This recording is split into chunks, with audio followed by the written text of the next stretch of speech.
সেই ছোট্টবেলার প্রেম, তারপর ধীরে ধীরে বয়স বাড়ার সাথে সাথে সম্পর্কেরও বয়স বাড়লো, তারপর অনেক রকম বাধাবিঘ্ন পেরিয়ে অবশেষে আজকে পূর্ণতার দিন, মানে সামাজিক বিয়ে আমার সেই ছোট্টবেলার অনিবনুর।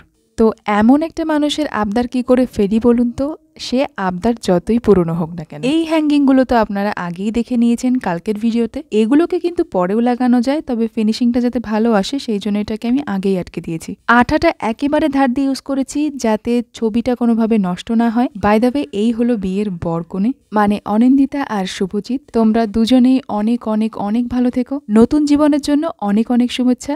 ভালো থেকো, খুব ভালো থেকো।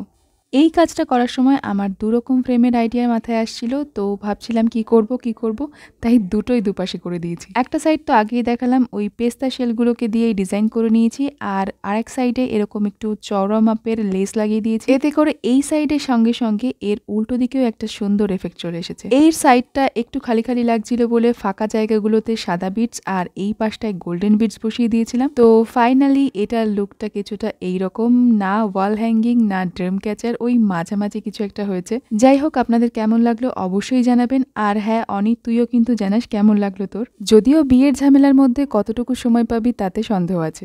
যাই হোক, এটা হবে এবার প্যাকিং। তবে প্যাকিং এর জন্য বক্স এই ফ্লিপকার্টেরই পেলাম। আর আমি যেহেতু প্রোডাক্ট সেল করি না, তো বাবল র্যাপ ট্যাপ আমার কাছে নেই, আর তাছাড়া এটা আমি ওর হাতেই গিয়ে দেবো, তো তাই জন্য এটাকে এভাবেই প্যাকিং করছি। তো আজকের মতন টাটা, আমি চললাম বিয়ে বাড়ি।